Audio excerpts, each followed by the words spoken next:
Refugees will return! New York Times!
what the IOF does best.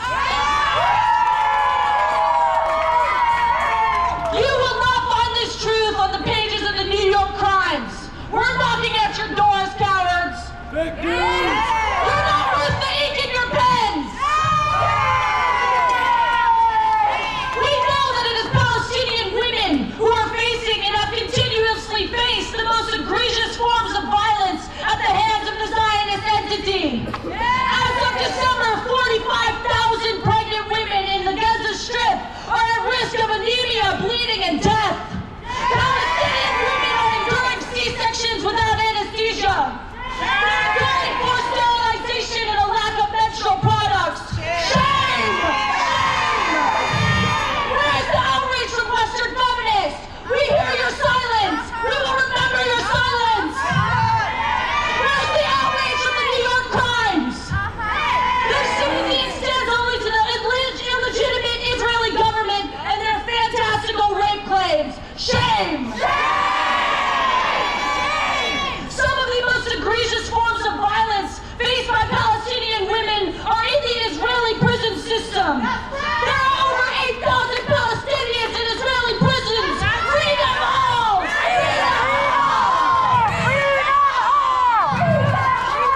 Among those 8,000 are over 120 Palestinian women. Those women represent all facets of Palestinian society. They are parliamentarians, leaders, journalists, real journalists, social workers, activists, students, mothers, sisters, daughters, aunts, caregivers, health workers, and much more.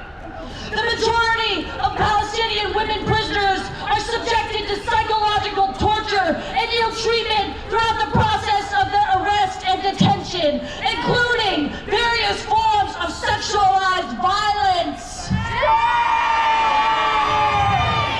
You will not hear these truths in the pages of the New York Crimes, but we will never stop screaming them. This is our promise to the Palestinian people as writers with a revolutionary commitment.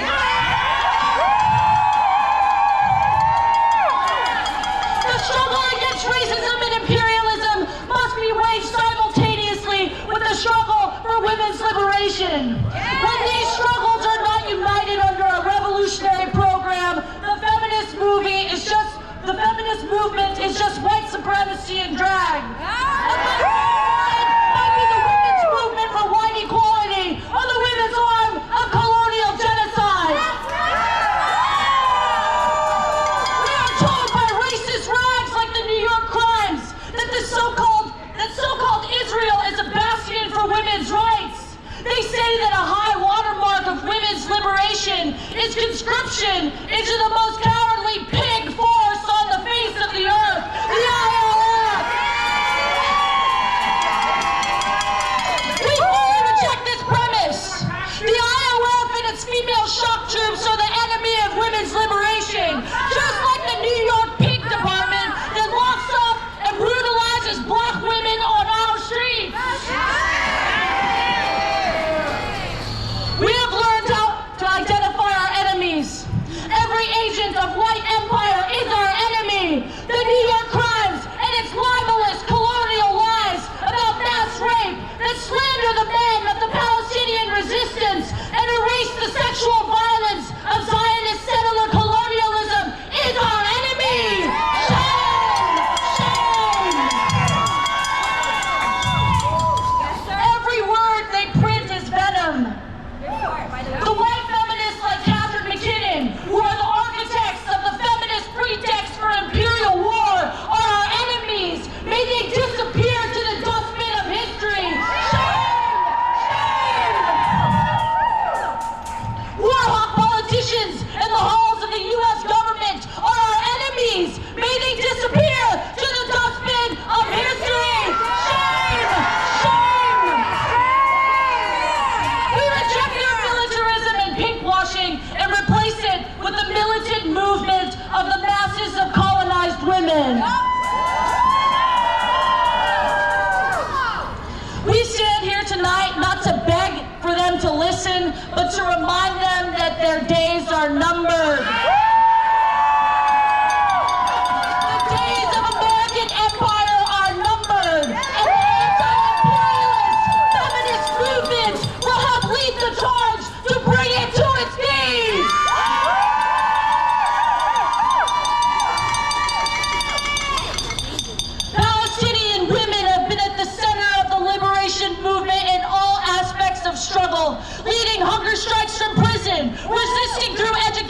liberation and continuing their righteous struggle for freedom. They show us what anti-imperialist feminism looks like in practice.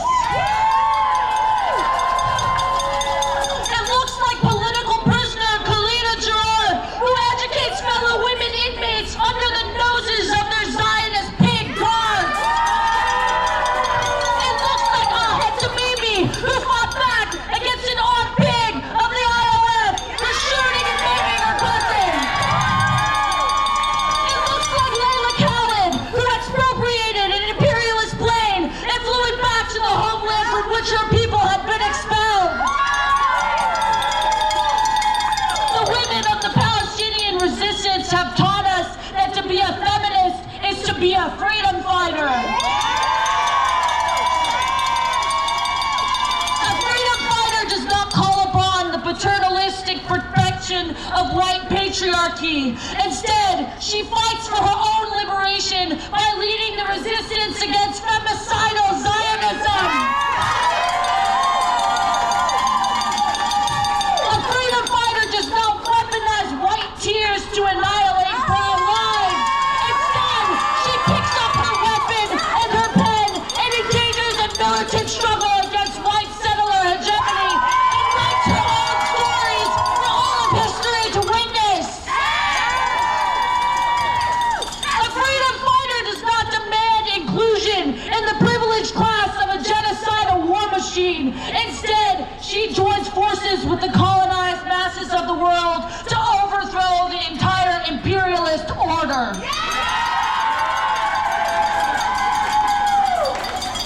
What then can we as anti-imperialist feminists in the imperial court do to support the struggle led by our sisters and comrades in Palestine? We can raise our voices and pens to loudly reject the mass rape libel and pinkwashing peddled by our death-dealing media class, whose lies justify the murder of Palestinian men, women, and children. Shame! Shame! Shame! In the streets, we can continue to escalate our tactics of mass disruption, so our ruling class sees there can be no business as usual during an American-led genocide. New York Times, the eyes of the masses are on you. We will not forget. No, we will not forget.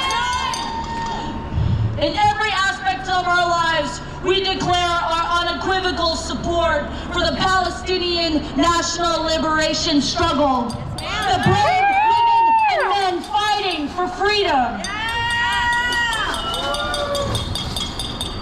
And I'll leave you on this note. Less than 24 hours ago, we learned that Genocide Joe started dropping bombs on the noble people of Yemen, and they continued bombing them today. He is the 4th president in a row to bomb them. For more than half my life, this country has been bombing Yemen. It's a disgrace. The masses of nationally oppressed and colonized women in the imperial core stand with you, Yemen. Your solidarity inspires us every day. Your